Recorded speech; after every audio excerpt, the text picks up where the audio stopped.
दोस्तों, कैसे हैं आप सभी लोग। आशा करते हैं आप सभी लोग स्वस्थ होंगे। आपके अपने परिवार टारगेट विद अमन पर मैं सचिन आपका स्वागत करता हूं। यूपी पुलिस री एग्जाम की डेट जो है वो फाइनल हो चुकी है। आपके एग्जाम जो है वो 23 तारीख से होने क्लियर है।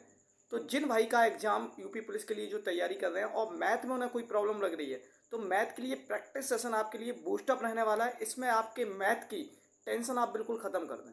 इस सेशन को पूरा एंजॉय करें और पूरा जो सेशन है वो आपको एकदम पेपर ओरिएंटेड मिलने वाला है, पेपर बेस्ड मिलने वाला है। हर एक क्वेश्चन पेपर ओरिएंटेड रहने वाला है।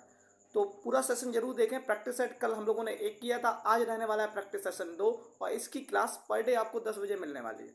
10 बजे से क्लास होने वाली है, तो सेशन को पूरा जरूर देखें और लाइक नहीं किया तो लाइक करें, चैनल को सब्सक्राइब जरूर कर लें। तो चलते हैं अपने डेस्कटॉप स्क्रीन पर और करते हैं शुरुआत पहले क्वेश्चन से। क्वेश्चन नंबर वन कह रहा है कि राम के पास 45,000 रुपए थे। जो राम है उसके पास कितने रुपए थे? 45,000 रुपए थे। राम के पास 45,000 रुपए थे। उसने अपने धन का 2/5 अपने सबसे बड़े बेटे को और शेष धन का 1/3 भाग अपने छोटे बेटे को दे दिया। तो राम के पास कितना धन शेष बचा है, हमें यह पता करना है। तो अगर हम लोग देखें यहाँ पे कि राम के पास टोटल थे 45,000 रुपए। कितने थे? 45,000 रुपए। अब उसने किया क्या है कि अपने धन का 2/5, अपने धन का 2/5 उसने कितने 2/5 उसने किसे दे दिया? बड़े बेटे को, बड़े बेटे को दे दिया। यानी अगर उसके पास टोटल 5 यूनिट थे, उसमें से 2 उसने दे दिए किसे? बड़े बेटे को। तो 5 में से 2 गया। अब उसके पास कितना बचा हुआ है? 3 यूनिट बचा हुआ है। भाई टोटल ये जो 45,000 थे वो 5 यूनिट के बराबर थे, ठीक है। और उसमें से 2 उसने दे दिए बड़े बेटे को। बचा हुआ उसके पास कितना है? 3, क्योंकि 5 में से 2 माइनस करेंगे 3 बचेगा। अब 3 का भी 1/3 उसने किसे दे दिया? 1 यूनिट दे दिया उसने अपने छोटे वाले बेटे को। 1 यूनिट दे दिया छोटे वाले को। तो 3 में से 1 गया तो कितना बचेगा? 3 - 1 यानी 2। अब हमें फाइनल जो वैल्यू निकालनी है वो 2 यूनिट की वैल्यू निकालनी है। 2 यूनिट की वैल्यू क्या होगी? अगर मैं यहाँ पे देखूँ 5 यूनिट की वैल्यू कितनी है? 45,000 है। कितनी है? 45,000। यानी अगर मैं यहाँ पे देखूँ, इससे इसको कट करूँ तो 1 की वैल्यू है मेरे पास 9,000। 1 यूनिट की वैल्यू कितनी है? 9,000। और हमें 2 यूनिट की वैल्यू निकालनी है। जब 1 की 9 है तो 2 की कितनी हो जाएगी? 18,000। हमारा ऑप्शन नंबर 3 है वो एकदम करेक्ट आंसर होने वाला है। क्वेश्चन नंबर सेकंड देखते हैं।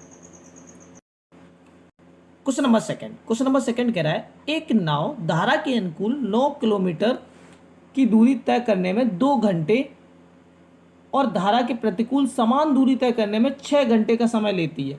क्रमशः स्थिर पानी में नाव की गति और धारा की गति किलोमीटर पर हावर में ज्ञात कीजिए। यानी हमें यहाँ पे कुल मिला के x की वैल्यू पता करनी है। x मतलब हो गया तुम्हारे पास पानी की गति, या और y हमें बतानी है धारा की गति। दोनों चीज़ें पता करनी है। तो अगर हम इसकी बात करें तो हमारे पास कैसे निकाला जाता है? जो ओ x हमें निकालना है, जैसे धारा के गति निकालनी है तो हम कैसे निकालेंगे? u + d/2। ओके। एक हम अगर y निकालना है तो कैसे निकालेंगे? d - u/2। हमें ये दोनों कंडीशन निकालनी है। तो सबसे पहले u और d क्या होता है? u का मतलब होता है अप स्ट्रीम, d का मतलब होता है डाउन स्ट्रीम। अब u कैसे निकालते हैं? तो अप स्ट्रीम की बात हो गई तो हमें क्या करना है? टोटल दूरी 9 जा रहा है और 6 घंटे में आ रहा है। डाउन स्ट्रीम कितना जा रहा है? 9 जा रहा है और 2 घंटे में पहुंच जा रहा है। तो अगर मैं यहाँ पे देखूँ 3 से कट किया, 3 3 जा 9, 3 2 जा 6, यानी यहाँ पे आ गया मेरे पास 1.5। अप स्ट्रीम की कितनी स्पीड हो गई? 1.5। अगर यहाँ पे देखें तो इसको कट करेंगे तो आ गया मेरे पास 4.5। यानी डाउन स्ट्रीम हमारे पास 4.5 है, अप स्ट्रीम हमारे पास कितना है? 1.5। और अगर हमें ये निकालना है x की वैल्यू तो इन दोनों को जोड़ना पड़ेगा। तो 4, 4.5, 1, 5, 6, यानी 6/2 आ गया। यानी एक तो आ गया मेरे पास 3। क्या आ गया? 3। अब ऑप्शन सारे ऐसे सेट हैं कि जिसमें सभी में 3 3 है। अब यहाँ पे देखो 4.5 में से 1.5 जाएगा, यानी 0 आ गया। 4 में से 1 गया 3, और 2 से जब कट करोगे तो 1.5 आएगा। कितना आएगा ये? 1.5। यानी एक 3 होना चाहिए, दूसरा होना चाहिए 1.5। तो पहला वाला आंसर हमारा जो है एकदम करेक्ट है। Question number third. Question number third कह रहा है कि मान ज्ञात कीजिए। इस जो हमारे पास ये जो नंबर गिवन है इसकी हमें वैल्यू निकालनी है। तो अगर हम इसकी देखें 1500 + 600 और इसका हमें निकालना है क्या? 30%। 30% का मतलब होता है हमारे पास 30/100, 0 से 0 चला गया। 15 और 6 कितना होता है? 2100। कितना होता है? 2100 का 3/10। इससे इसको ख़त्म किया, 3 का इसमें मल्टीपल किया, 0, 3 एकन 3, 3 दूनी 6, यानी इसका जो आंसर आ रहा है वो एकदम 630 आंसर जो है वो एकदम करेक्ट है। क्वेश्चन नंबर नेक्स्ट है, ए और बी एक काम को क्रमशः 30 और 15 दिन में पूरा कर सकते हैं। यदि एक काम प्रारंभ करता है और दोनों एक के बाद एक वैकल्पिक दिनों में काम करते हैं तो काम कितने दिन में पूरा हो जाएगा? अब यहाँ पे बोला गया है कि ए एक व्यक्ति है हमारे पास और एक व्यक्ति है बी। एक दिन ये काम करेगा, एक दिन ये काम करेगा, एक दिन तो ए काम कर रहा है, एक दिन बी काम कर रहा है, यानी एक दिन छोड़ छोड़ के एक एक व्यक्ति काम कर रहे हैं।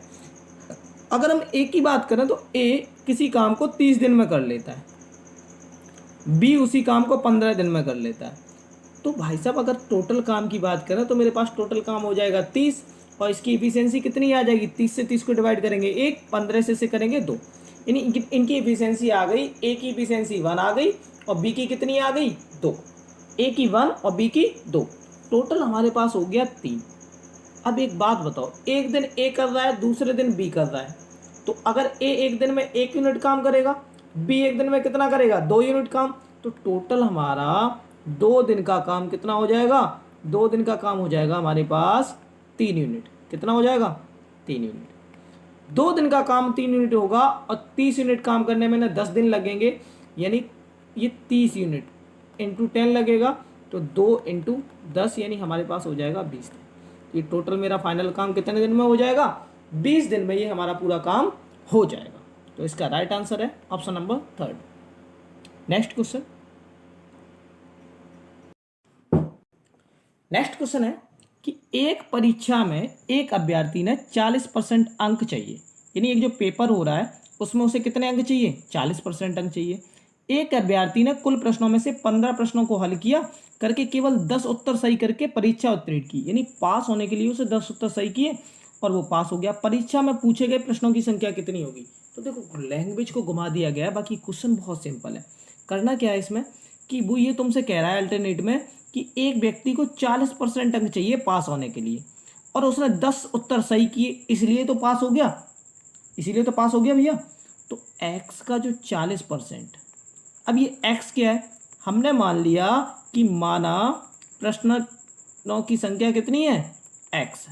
तो जो x का 40% होगा वही तुम्हारा 10 के बराबर होगा। तो x का 40% का मतलब हो गया 4/10 इक्वल टू 10। 4 से इधर करोगे x की वैल्यू आ गई 100 और 4 डिवाइड में जाएगा, x की वैल्यू आ गई 25, यानी टोटल जो प्रश्न की संख्या होगी वो कितनी होगी? 25 होगी। नेक्स्ट क्वेश्चन की तरफ चलते हैं। नेक्स्ट क्वेश्चन है, दो संख्याएं जो 3:4 के अनुपात में है उनका लघुत्तम समावर्तक 84 है, दोनों संख्याओं में सबसे बड़ी संख्या क्या होगी? देखो दो संख्याएं कोई भी हैं, उनका रेशियो 3:4 में है। कितना है? 3:4 है और उनका जो एलसीएम है, एलसीएम यानी लासा, वो 84 है। ठीक है, तो उन दोनों संख्याओं में सबसे बड़ी संख्या कौन सी होगी?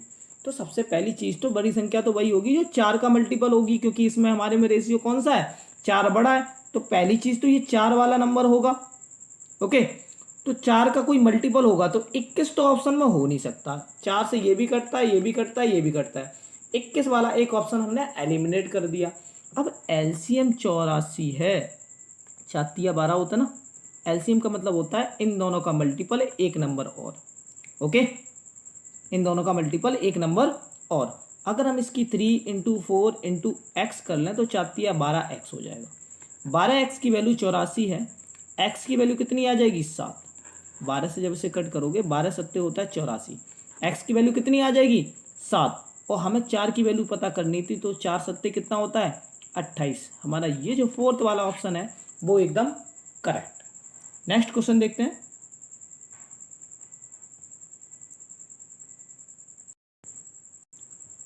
नेक्स्ट क्वेश्चन है, एक निश्चित कार्य को पूरा करने में ए और बी एक साथ 10 दिन लगाते हैं। ए और बी कितना लगाते हैं? 10 दिन। तो ए और बी एक कार्य को पूरा करने में 10 दिन लगाते हैं। और बी और सी उस कार्य को पूरा करने में 14 दिन लगाते हैं, और सी प्लस ए उस कार्य को करने में 20 दिन लगाते हैं। ये 3 कंडीशन हमें गिवन है क्वेश्चन में कि ए और बी 10 लगाते हैं, बी और सी 14 और सी और ए 20 दिन लगाते हैं। तीनों एक साथ 8 दिन तक काम करते हैं। कितने दिन तक? 8 दिन के बाद। उसके बाद ए और बी भाग जाते हैं या चले जाते हैं। अब बचा हुआ सी है, वो कितने दिन में करेगा? तो सबसे पहले तो हम यहाँ पे इनका एलसीएम लेंगे और टोटल वर्क निकालेंगे। तो 10, 14 और 20 का एलसीएम होता है तुम्हारा 140। कितना होता है? 140। 10 से इसे डिवाइड करोगे 14 आएगा, 14 से इसे डिवाइड करोगे कितना आएगा? 10 आएगा, और 20 से इसे करोगे तुम्हारे पास कितना आएगा? 7। ओके। अब यहाँ पे देखो कि a plus b, b plus c, c plus a, यानी 2a हो गया, 2b हो गया, 2c हो गया। इन सबको मिला के तुम्हारी इफिशियंसी हो गई 10 4 24 और 24 7 होता है 31। टोटल इफिशियंसी ये हो गई। अगर हम a प्लस बी प्लस सी की इफिशियंसी की बात करें तो 31/2 हो गई, और जब इसे कट करोगे तो आ जाएगी तुम्हारे पास 15.5। ए प्लस बी प्लस सी टोटल एक दिन में 15.5 यूनिट काम करते हैं।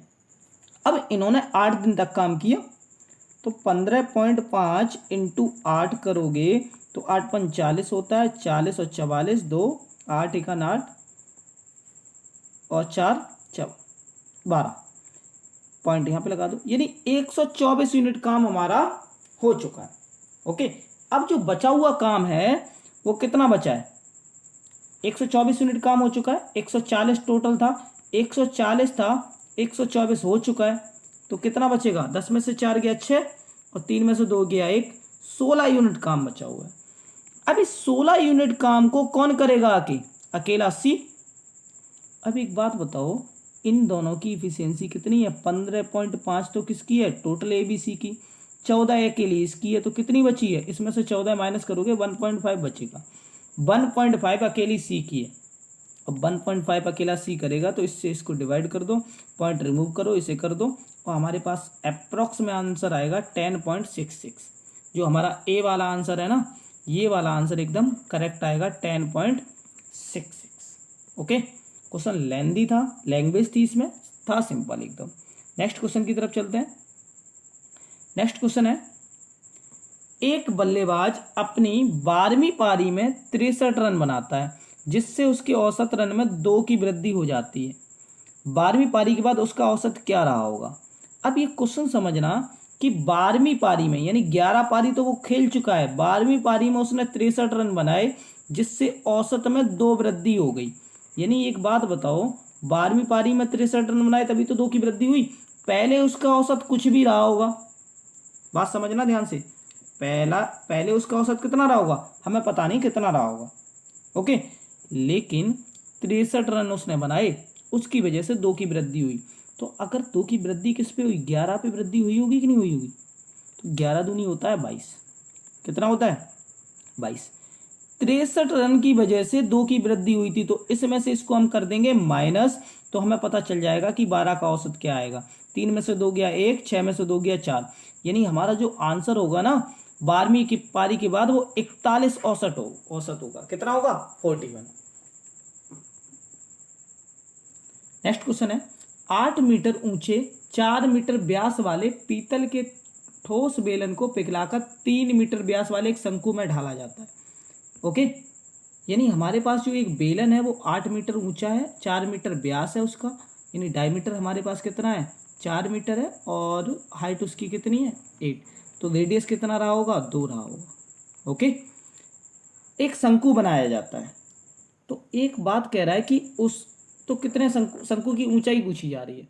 तो अगर हम देखें यहाँ पे बेलन की आयतन निकालें, तो बेलन का आयतन क्या होता है? पाई आर स्क्वायर एच, और ये बराबर होना चाहिए 1/3 पाई आर स्क्वायर एच की, क्योंकि इसी को पिघला के ये बनाया गया है। तो पहले तो देखो पाई से पाई कैंसिल कर दो। ओके। अब बचा हुआ है आर स्क्वायर एच, यहाँ पे भी आर स्क्वायर एच और 1/3।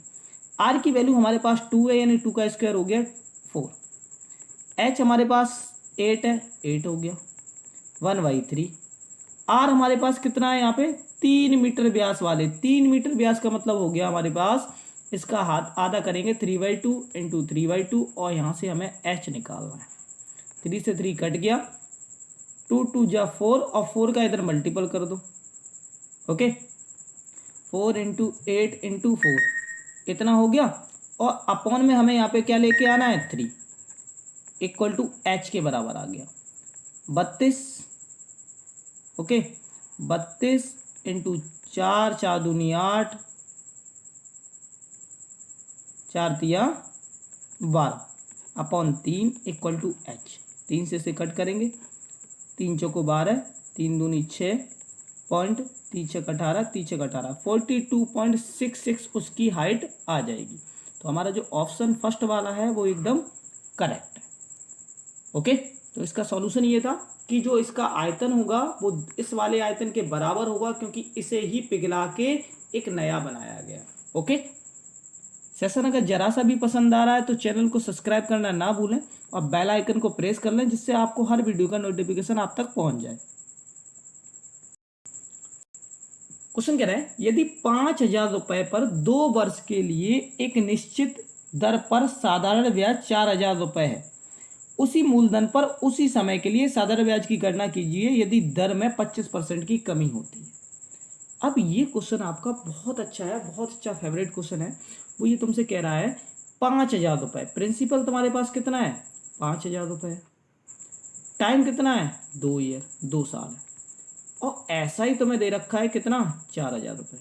ऐसा ही भी तुम्हें दे रखा है, ऐसा नहीं है ऐसा ही ना दिया हो, ऐसा ही भी 4,000 रुपये दे रखा है। उसी मूलधन पर उसी समय के लिए साधारण ब्याज की गणना कीजिए जब इसके 25% की कमी होती हो। तो पहले तो हमें आर निकालना होगा, उसके बाद उसमें 25% की कमी करेंगे, तब तो हमें निकालना पड़ेगा कितना रुपये आएगा ब्याज। तो सबसे पहले अगर हम आर यहां से निकालें तो आर का फॉर्मूला होता है आर इक्वल टू होता है SI into 100 upon P into R या P इंटू टी। अब ऐसा ही हमारे पास कितना था 4,000 था, 100 हो गया, प्रिंसिपल 5,000 था, टाइम था हमारे पास 2 जीरो ये कट गए और इसे कट किया तो 50 आ गया, 5 से कट किया तो हमारे पास कितना आ गया 10। ओके अब एक और जीरो था यहाँ पे, तो एक जीरो से ये जीरो कट गया तो हमारे पास आर कितना आ गया, आर आ गया 40%। तो यहाँ से हमने निकाल लिया आर। देख अब वो बोल रहा है इसी दर पे 25% कम किया जा रहा है, 25% कमी कर दी जा रही है। भाई साहब एक बात बताओ, अगर 25% वो कमी कर दे रहा है तो बचेगा कितना 75 बचेगा, 40 का 75% बचेगा कि नहीं बचेगा। ओके तो 75% को हमने ऐसे लिखा और हमारे पास आया 40 इंटू 0.75 और जब इसका मल्टीपल किया तो मेरे पास आ जाएगा कितना 4 पंचे 20 28 29 30, यानी हमारे पास 30% आ जाएगा। कितना आ गया 30%। अब हमारे पास प्रिंसिपल अभी भी वही है, टाइम अभी भी वही है, पर रेट हमारा कितना आ गया 30% आ गया। ओके अब इसको थोड़ा रफ करते हैं फिर देखते हैं। प्रिंसिपल हमारे पास अभी भी उतना ही है, कितना है 5,000 रुपये, और टाइम हमारे पास अभी भी 2 साल है, लेकिन रेट हमारे पास हो गया 30%। अब यहाँ से हमें क्या निकालना है SI निकालना है। SI का फॉर्मूला होता है PRT अपॉन 100 और प्रिंसिपल कितना है 5,000, रेट है तुम्हारे पास 30, टाइम है 2 अपॉन 100, 2 जीरो उड़ा दिए, 5 या 15 दूनी 30, 30 कहीं ऑप्शन में है बिल्कुल है, थर्ड वाला ऑप्शन हमारा एकदम करेक्ट। ओके तो ये था कंप्लीट इसका सॉल्यूशन, क्योंकि इसकी लैंग्वेज थोड़ी थी बड़ी, ये सॉल्यूशन थोड़ा बड़ा सा गया है, बाकी कंप्लीट सॉल्यूशन इसका ये रहने वाला था। नेक्स्ट क्वेश्चन है आयत की चौड़ाई 7 मीटर है, लंबाई इसकी चौड़ाई की 3.5 गुना है, आयत का क्षेत्रफल क्या होगा। देखो आयत की जो लेंथ है ना चौड़ाई है वो है तुम्हारी 7 मीटर। ओके और लंबाई कितनी है, लंबाई इसका 3.5 गुना है, तो ये होगी लंबाई और चौड़ाई ये होगी। तो हमें एरिया बताना है, तो हमें क्या करना होगा, कुछ नहीं इन दोनों का मल्टीपल करना है, क्योंकि एरिया क्या होता है L इंटू बी, यही तो होता है। तो 7 इंटू 7 इंटू 3.5। ओके 49 इंटू 3.5, और जब इसे करोगे तो 5 का मल्टीपल तो सभी हैं, 7 का मल्टीपल भी चेक कर सकते हैं हम। ओके, और नहीं तो जब इसका मल्टीपल करेंगे हम लोग तो इसका मल्टीपल आएगा आपका 171.5। ओके, 49 का जब इसमें करोगे तो 171.5 आएगा। तो आपका जो पहला वाला ऑप्शन है वो एकदम करेक्ट है। नेक्स्ट क्वेश्चन कह रहा है ए की आय बी की आय से 25% कम है और सी की आय बी की आय से 75% अधिक है। ए और सी की आय का अंतर 100 है तो बी की आय ज्ञात कीजिए। देखो क्वेश्चन बहुत सिंपल है, आपको लैंग्वेज समझनी है बस। ए बी सी 3 व्यक्ति हैं, एक ए है, एक बी है, एक सी है। ए की आय बी की आय से 25% कम है और सी की आय बी की आय से 75% अधिक है, यानी बी दोनों में कॉमन आ रहा है। तो बी की आय अगर हम 100 मान लें तो ए की आय बी की आय से कितनी कम है, 25%। 100 का 25% निकालोगे तो यहाँ पे आ जाएगा कम है, यानी 75%। और सी की आय बी की आय से 75% अधिक है, यानी एक 175। ओके, ए और सी की आय का अंतर, इन दोनों की आय का अंतर कितना है, 100, और ये हमें दे रखा है 100 रुपये, यानी एक की वैल्यू 1 रुपये। तो बी की आय ज्ञात कीजिए, तो बी की आय कितनी है, 100 है, तो एक की वैल्यू 1 है तो 100 की कितनी होगी, 100। हमारा पहला वाला ऑप्शन है एकदम करेक्ट रहने वाला है। नेक्स्ट क्वेश्चन देखते हैं। नेक्स्ट क्वेश्चन कह रहा है दो संख्याओं का मासा 23 है, उनका लघुत्तम समावर्तक के दो गणनखंड 13 और 14 है, उन दोनों संख्याओं में बड़ी संख्या कौन सी है। ओके, तो हमें ये बताना है दो संख्याएं हैं, उनका मासा यानी HCF आपका तुम्हारे पास गिवन है कितना, 23, और उनका लासा समवर्तक दो गणनखंड हैं जो 13 और 14 है। कितना, 13 और 14 है। उन दोनों संख्याओं में बड़ी संख्या कौन सी होगी, हमें बड़ी संख्या बतानी है। अगर हम बड़ी संख्या की बात करें तो हमें बतानी है। तो एक बात बताओ, उनका मासा अगर 23 है, मासा क्या होता है, दोनों में कॉमन होता है, तो बड़ी वाली संख्या क्या होगी, जो 14 नंबर है वही तो बड़ी होगी। तो सबसे पहले तो हम 2 और 7 का मल्टीपल दे सकते हैं, तो हमारे पास 299 तो वैसे ही कट गया क्योंकि 2 का ये मल्टीपल नहीं है। 345 वैसे ही कट गया। हमारे पास दो ऑप्शन बचे, 322 और 276। अब एक चीज देखो कि इसमें से कौन सा नंबर ऐसा है जो 7 से कट रहा हो। तो देखो 7 तिया 21 और 5 7 56, ये भी कट रहा है, ये भी कट रहा है। अब प्रॉब्लम आ गई, तो कुछ प्रॉब्लम नहीं आ गई। अगर हम 23 का मल्टीपल 24 में कर दें ना, वो सॉरी 14 में कर दें, तो हमारे पास आंसर आ जाएगा 4 तिया 12, 2 आ रहा है यूनिट प्लेस, 2 यूनिट प्लेस आ रहा है, यानी 322 हमारा एकदम आंसर करेक्ट है। ओके, कितना आंसर है, 322। नेक्स्ट क्वेश्चन देखते हैं। नेक्स्ट क्वेश्चन कह रहा है एक स्कूल में लड़कों की संख्या और लड़कियों की संख्या का अनुपात 11 बन रहा है।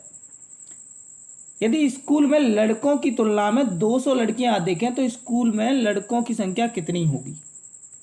ये क्वेश्चन बहुत सिंपल है और अच्छे से कर सकते हैं। 11:15 है, ये हमारे पास बॉयज है, ये हमारे पास गर्ल्स है, और बोल रहा है कि इन दोनों का जो डिफरेंस है ना वही हमारे पास गिवन है 200 रुपए। कितना गिवन है, 200। तो 11 और 15 का डिफरेंस कितना है, 4। 4 की वैल्यू तुम्हें 200 दे रखी है, तो एक की वैल्यू कितनी रही होगी, 50। एक की वैल्यू कितनी रही होगी, 50। उस स्कूल में लड़कों की संख्या कितनी होगी, हमें बॉयज की बात कर रहा था, तो 11 की वैल्यू निकालनी है। जब एक की वैल्यू 50 है तो 11 की कितनी होगी, 50 इंटू 11, 11 पंचे 55, यानी 550 अपना आंसर एकदम करेक्ट। ओके, नेक्स्ट क्वेश्चन देखते हैं।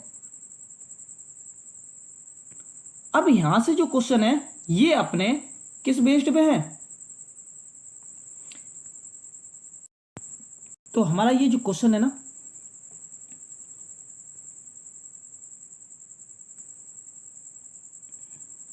ये जो हमारा क्वेश्चन है इसको हम थोड़ा कॉम्प्रिहेंशन बेस्ड क्वेश्चन है, इसको हम पहले इसको समझते हैं, उसके बाद इसका क्वेश्चन करने वाले हैं। तो इसमें कह रहा है कि निम्नलिखित लाइफ में रेखांकित अध्ययन कीजिए जो 2011 से 2016 तक के 6 वर्षों के दौरान प्रत्येक वर्ष की शुरुआत में स्कूल में शामिल होने वाले स्कूल छात्रों और छात्रों की संख्या छोड़ने वाले की प्रदान करता है। 2010 में स्कूल की प्रारंभिक संख्या 3000 थी, यानी 2010 में कितने बच्चे थे, 3000 थे। ओके, और ये देखो दो हमारे पास लाइनें दिखा रही हैं, एक ऐसे करके हैं, ये दोनों लाइन है। तो हमें अब इस लाइन के ग्राफ के आधार पे हमें एक क्वेश्चन करना है। तो सबसे पहले नंबर का जो क्वेश्चन है वो कह रहा है 2014 के दौरान स्कूल में पढ़ने वाले छात्रों की संख्या कितनी थी। अब थोड़ा सा बैक चलते हैं उसी क्वेश्चन पे। तो हमारा जो क्वेश्चन है, ग्राफ है, ये है। अब वो बोल रहा है 2014 में देखो तो 550 बच्चे क्या हुए हैं, एंटर किए, ओके, और 400 ने स्कूल छोड़ दिया। ये डाटा दिखा रहा है 550, 400। तो 550 एंटर किए, 400 ने छोड़ दिया, कितने बचे हुए हैं, यानी हमारे पास 150 बच्चे और अधिक आ गए। जब 150 बच्चे अधिक आ गए तो अब क्या करना है, 3000 तो पहले से थे ही, 150 अधिक आ गए तो कितने हो गए, 3150। इसका आंसर एकदम करेक्ट होने वाला है। तो अगर इसके आंसर की बात करें तो 3150 जो आंसर है वो एकदम इसका करेक्ट है। नेक्स्ट क्वेश्चन देखते हैं। नेक्स्ट क्वेश्चन भी इसी पे बेस्ड है और इसमें ये कह रहा है दी गई अवधि के दौरान किसी भी वर्ष में स्कूल में शामिल होने वाले छात्रों की संख्या, न्यूनतम संख्या और स्कूल छोड़ने वाले छात्रों की अधिकतम संख्या का अनुपात क्या होगा। तो देखो हमें दी गई जो हमारे पास गिवन है वो उसमें हमें देखना है सबसे न्यूनतम संख्या अधिकतम संख्या। तो हमारे पास जो ग्राफ बना हुआ है वो ये बना हुआ है, इसको थोड़ा आराम से देखते हैं।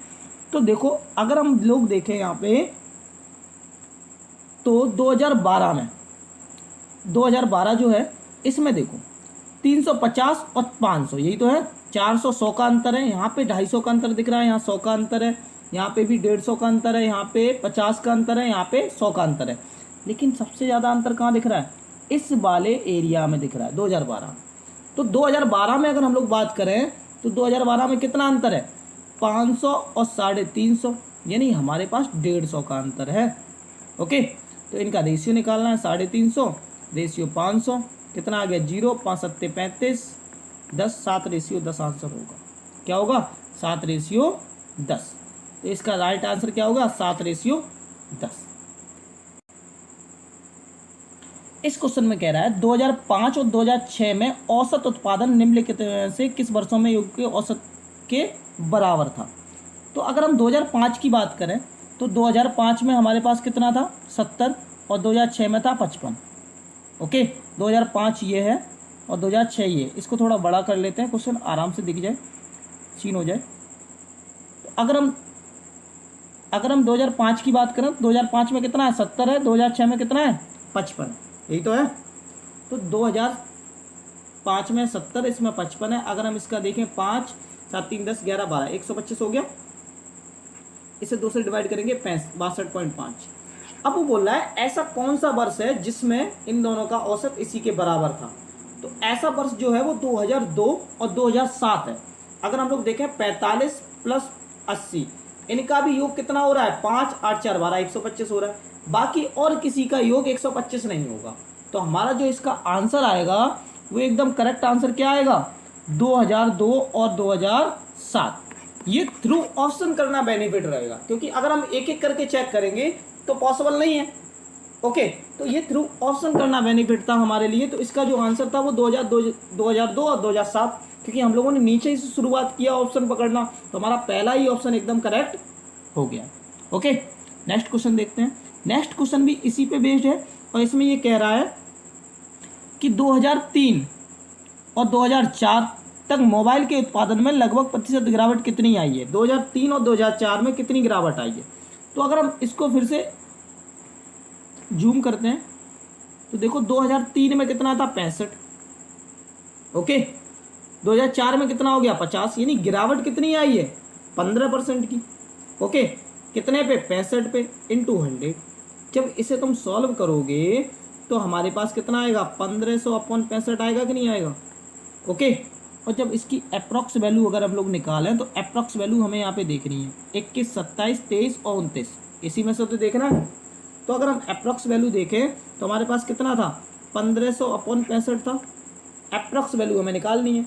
ओके, तो अगर हम इससे कट करें तो मेरे पास अप्रॉक्स वैल्यू 65 दूनी होता है 125, यानी हमारे पास इसको जब हम कट करेंगे तो अप्रॉक्स वैल्यू हमारे पास 23 आएगी। कितनी आएगी, 23 आएगी। तो ऑप्शन जो हमारा थर्ड वाला है वो एकदम करेक्ट है।